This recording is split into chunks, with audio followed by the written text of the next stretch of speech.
So we're going to talk to you just a few minutes this morning about giants. What I was just talking about when I was praying. We're going to talk about giants. And when you talk about giants in the Bible, you think about one person. You think about David and Goliath. David kind of, he's one of those guys that kind of, you know him by one thing. Kind of like Pete Rose in baseball. There's a couple of you who know who he is. If you don't know who Pete Rose was, he's probably one of the greatest catchers of all time.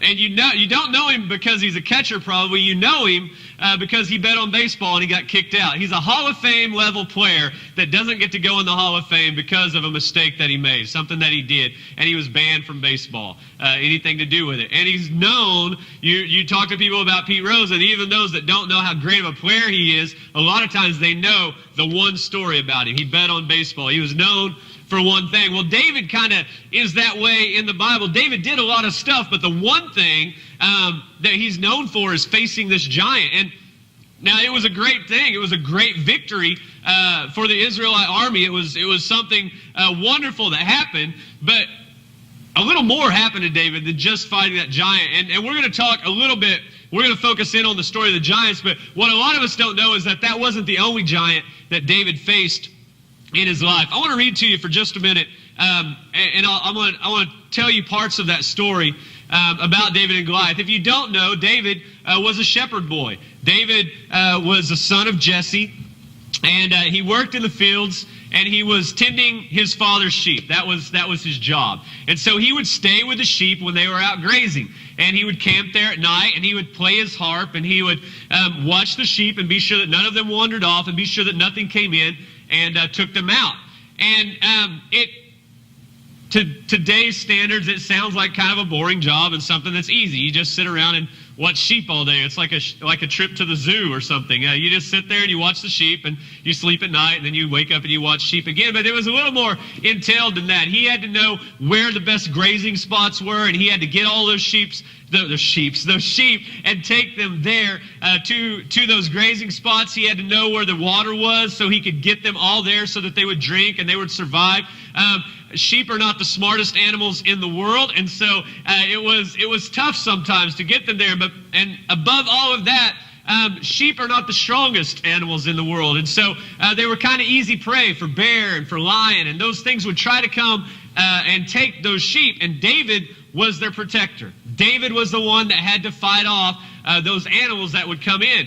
And there are stories in the Bible that he would go and he would, if a bear came in or a lion came in, that he would take them with his bare hands and he would kill the lion and he would kill the bear. And all of this stuff prepared him for a time that he went to the front lines to visit his brothers. And that's where we're going to pick it up. He went to visit his brothers. In 1 Samuel chapter 17, we're going to start at verse 32.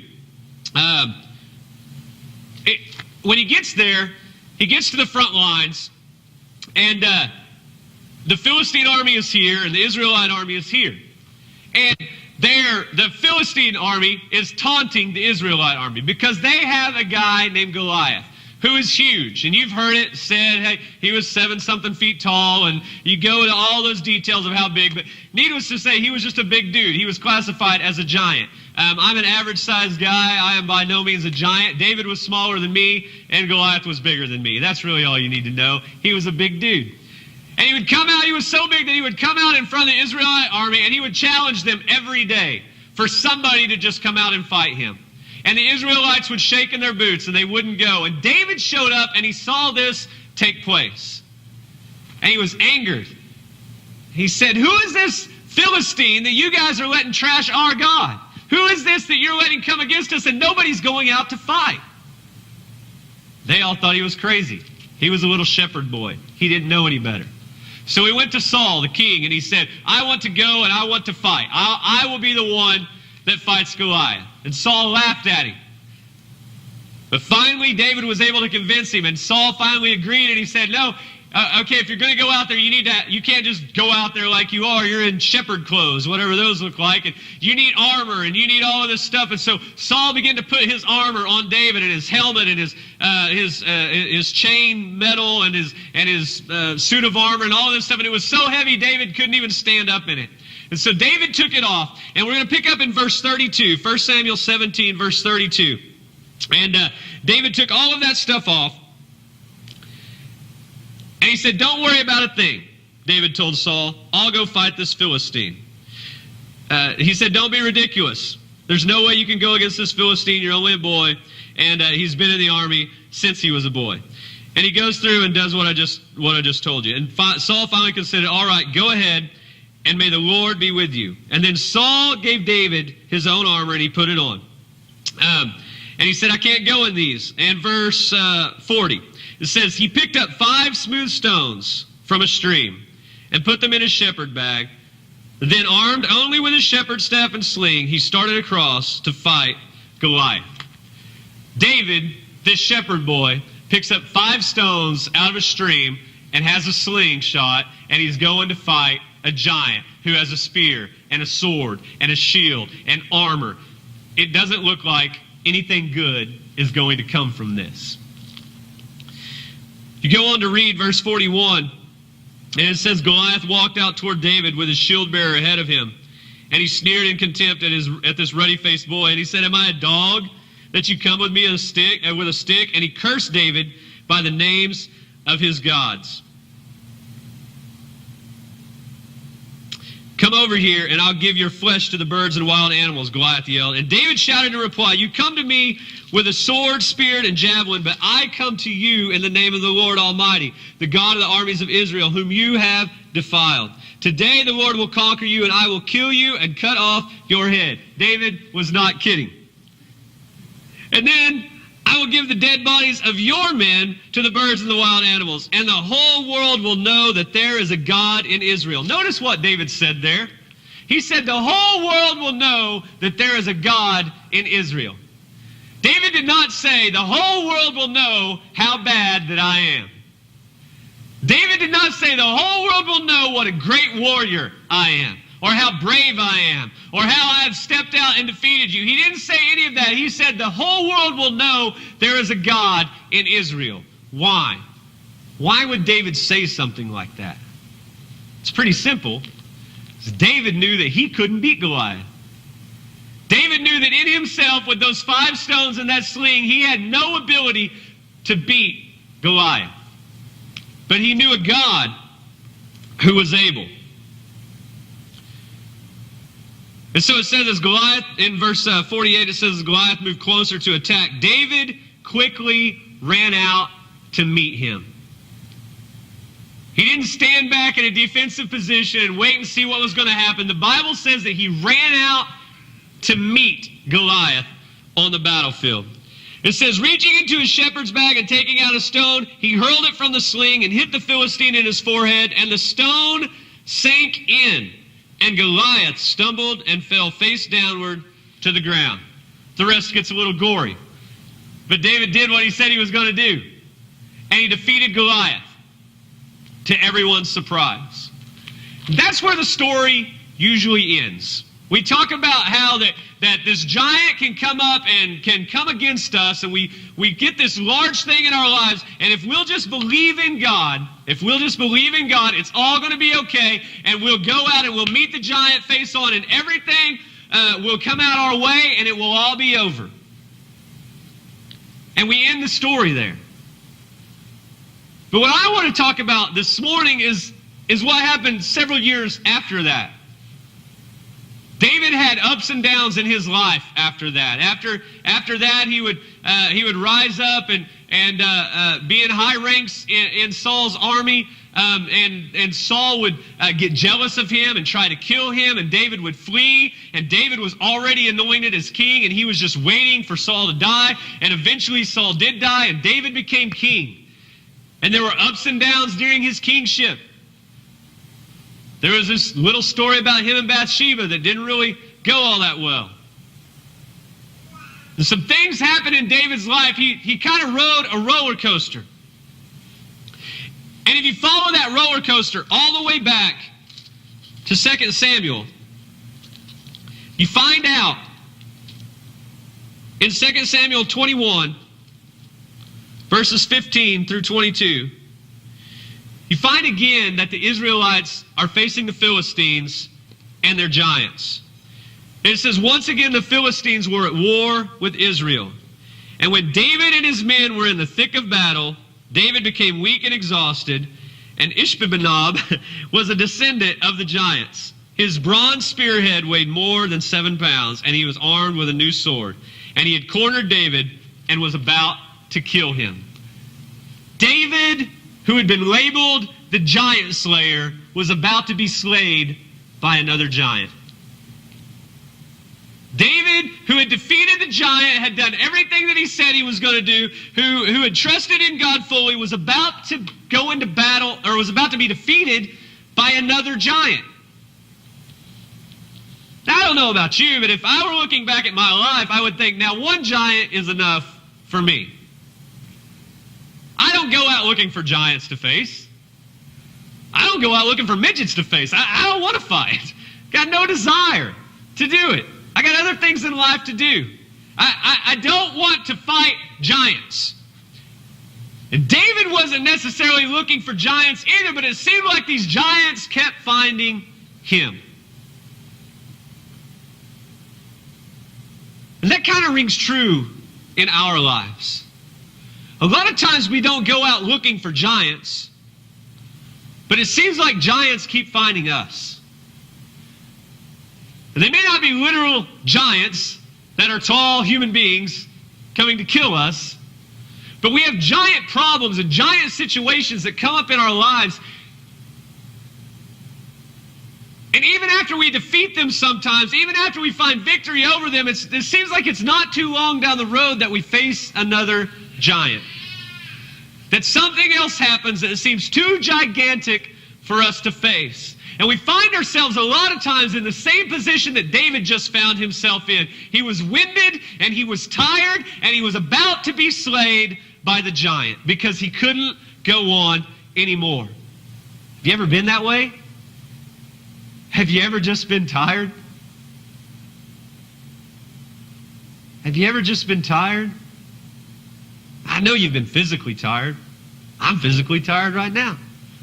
I worked a fireworks stand over the 4th of July. I'm that stupid. There are several people in here that came and helped me. They're even dumber. But we worked this fireworks stand. And from 6 o'clock in the morning on Friday morning until 2 o'clock on Saturday morning, I didn't sit down. I was running. I was selling fireworks. I was trying to calm crazy people down because they didn't have their 26 cents in change that they wanted. And all of these crazy things that were happening, it's exhausting and it made me tired. But I'm not talking about being physically tired. I'm talking about being spiritually and emotionally tired. Spiritually and emotionally right now, I'm okay. But I have been in those spots when I was tired. When I've defeated giants that were coming to attack me, and then I went on with my life, and then another giant comes, and I just feel like I'm too tired to take on that battle. Like I'm too tired to fight it by myself. And it seems like that when those things happen and I'm curled up in a corner because I can't breathe spiritually anymore, I can't breathe emotionally anymore, and that giant is bearing down on me, it's a scary moment. And I'm sure that this was a scary moment for David. What we don't get in that little short sentence, though, is that everything in David's life had prepared him for that moment. Everything up to the point of Goliath had prepared him for that moment. From the time he was a shepherd boy, and the lion and the bear would try to come and take the sheep, and he would go out and he would fight them with his bare hands. When he would sit alone in the field and have no one to talk to, so he would just communicate with God. And he would play worship songs on his harp, and he would just have time with God to prepare him. That's why when he went to run up against Goliath, he didn't say that the world will know how awesome David is. He said the world will know that there is a God in Israel. Spiritually and emotionally, at the time of Goliath, David was on top of the world.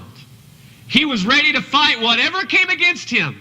It was a good time. You've heard it referred to a lot of times as a mountaintop experience. He was at the height. He was at the pinnacle. He knew what was going to happen, and he had faith, and he didn't doubt at all. But then several years later, you find that he's fought many more battles. You find that he's tired.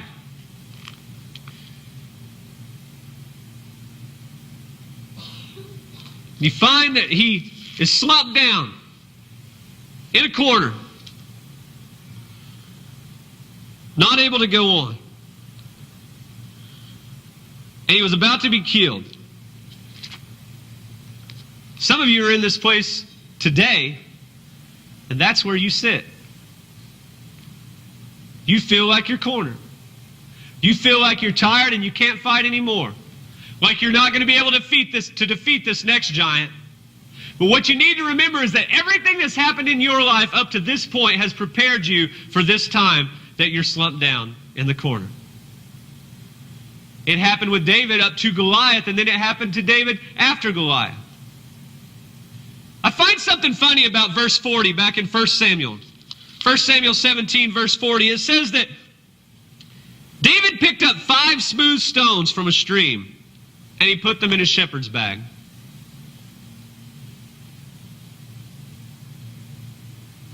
Picked up 5 stones.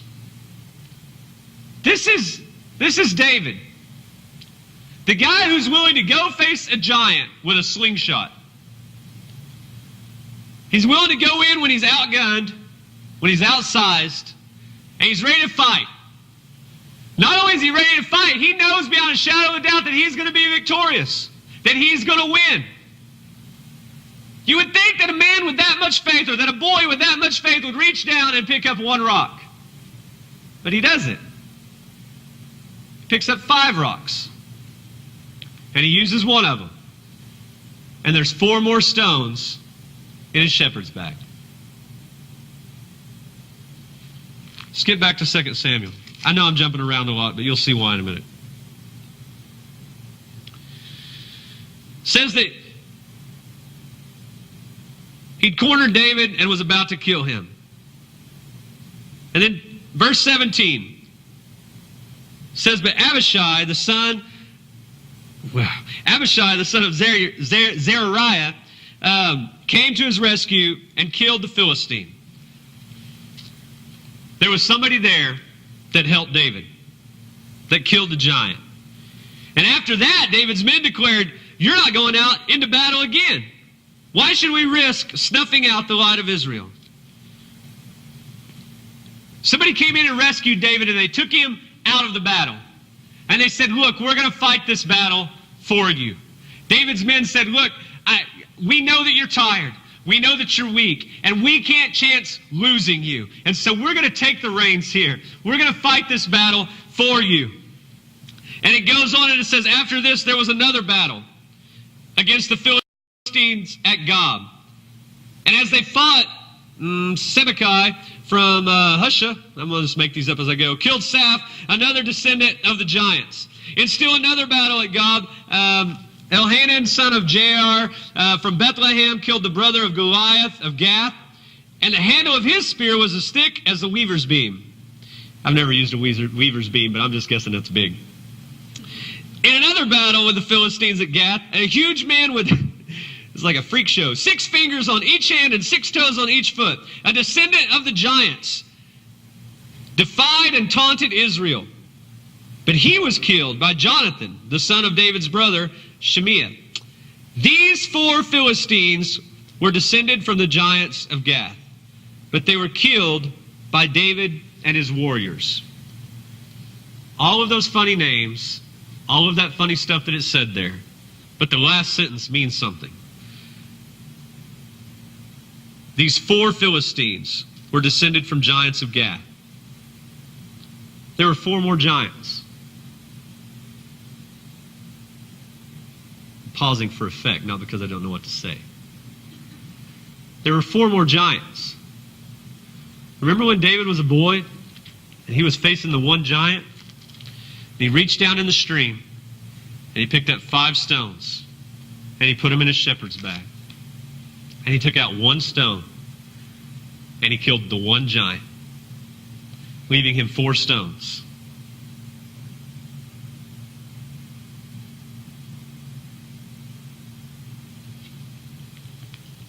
If you want to argue about my theology here later, that's fine with me. If you want to discuss this, we can discuss it. But I have to believe that there was a reason he picked up 5 rocks. Because everything he was doing was preparing him for something that was going to happen to him later in life. Yes, he was going to defeat this one giant with this 1 stone, but there were going to be 4 more giants. And he needed to be ready. He needed to be ready. And even when he got there, he just didn't have the energy. He just couldn't do it anymore. He couldn't fight. He couldn't fight that battle. He wasn't in a place where he could take out his sling and he could throw that rock that he had been waiting to throw for so many years. But there was someone. There was someone in his army. There was a friend standing there that was ready, that was waiting. And as soon as he saw that David couldn't take it anymore, he stepped in and he defeated the giant for him. That leaves 3 more giants. And each one was defeated by another one of David's men. But you may say, well, John, David didn't kill the giants. How is this a good story? David had the 4 rocks, but he didn't kill the giants. You're right. He didn't kill them directly.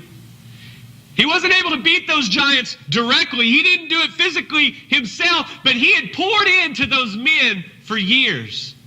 These were his closest men. These were the men that were running with him when Saul was trying to kill him. These are the men that had been with David, that knew David's heart, that were close to David. They were like brothers. They were tight. They were a family. They were a church. That's why this is important.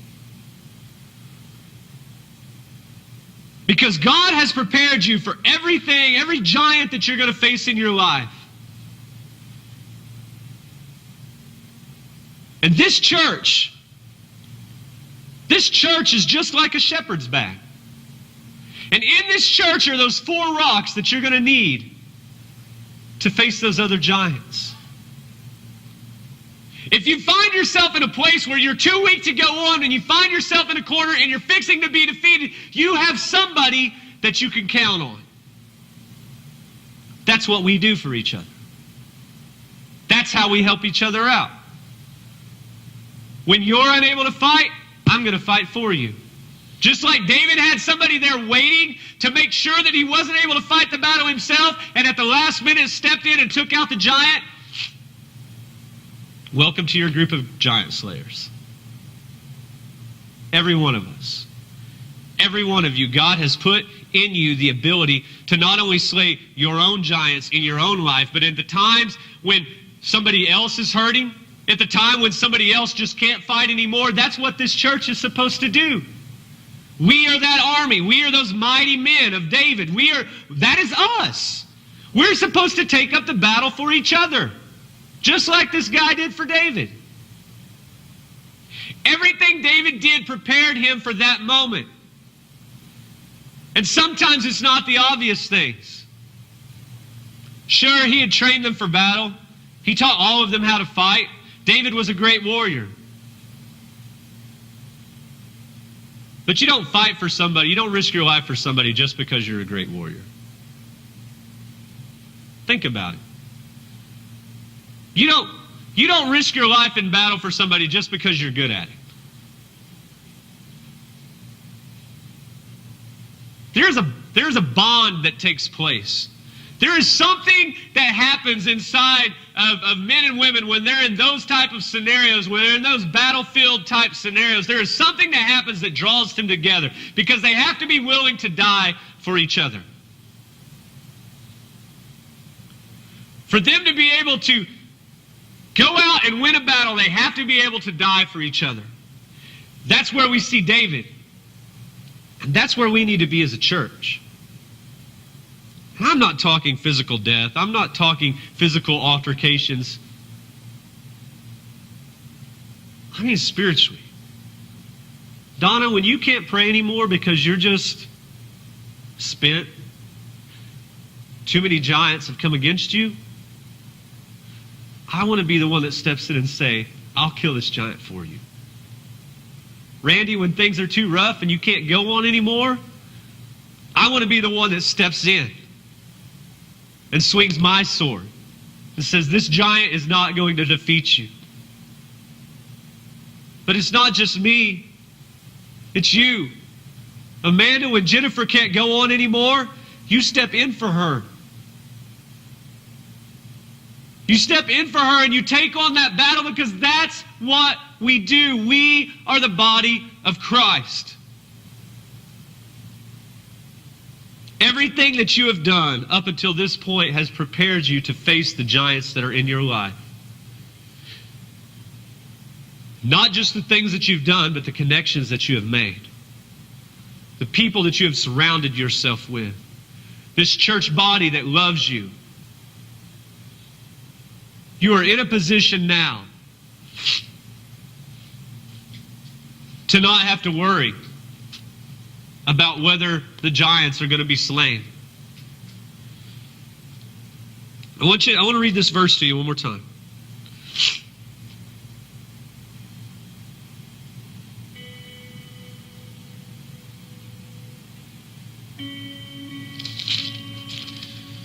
Verse number 15. They were at war. David and his men were in the thick of battle. David became weak and exhausted. And Ishbi-benob was a descendant of the giants. His bronze spearhead weighed more than 7 pounds. And he was armed with a new sword. It was just a new problem. It was just a new situation. It was just something new that was coming against David.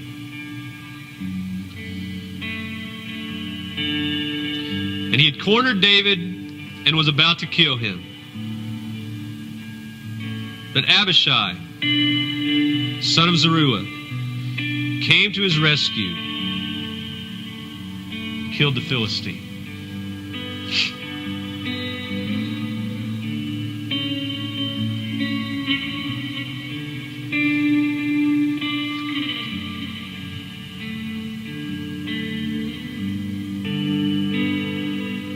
So many times we are wrapped up in our own battles and in our own fights that we're waging.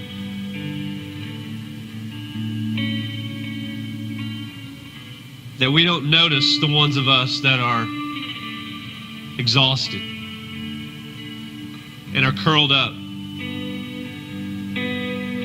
and about to be killed spiritually and emotionally. And we're so wrapped up in our own battle that we let them die. Not physical death, but we let them die spiritually. And we don't see them anymore.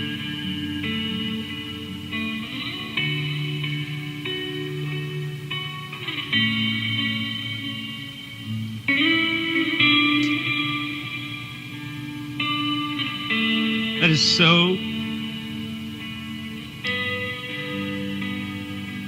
It is so not what I want to be.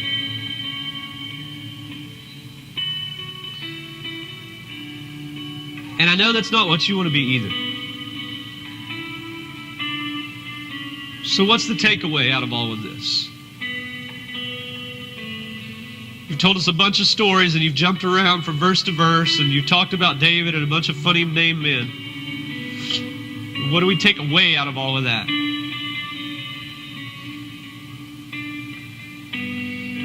If you leave with anything, I want you to leave with these two things. Number one, God has prepared you to fight the battle that you need to fight. Everything that has happened to you up until this point is just another stone in your pouch, ready to kill another giant. You are prepared. And if you believe in God the way that David believed in God, you will be able to defeat that giant.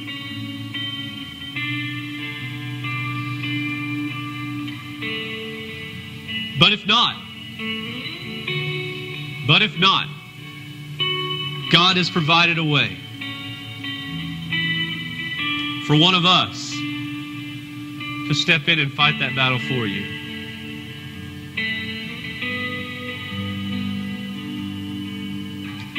It doesn't say that David cried out for help.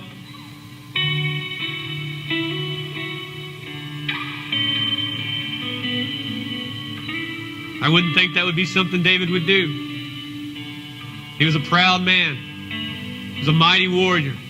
He would have fought until he couldn't fight anymore, and then he would have died.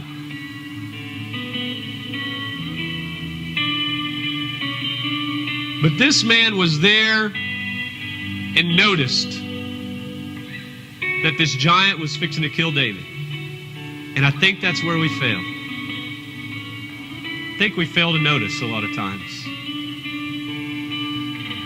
There are people sitting a couple of chairs away from you that are exhausted and tired and can't go on. And we fail to notice.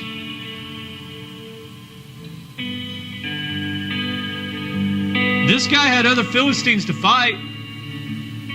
It wasn't like just him and David and this one giant that the armies were battling. There were other people on the battlefield. There was all sorts of stuff going on. It was hectic. It was dangerous. It was a crazy time.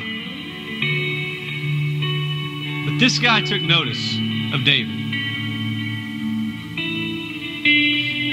So if you're in the middle of a battle right now and you're fighting your giant, I want to encourage you to keep fighting.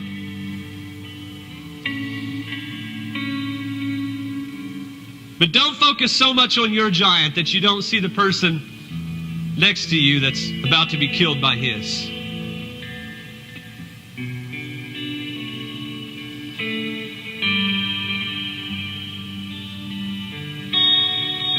That's it. Just be aware.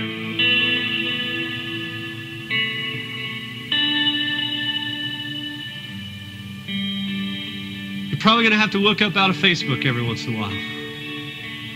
Because they're not going to tell you all the bad things in there. It's just how great their life is.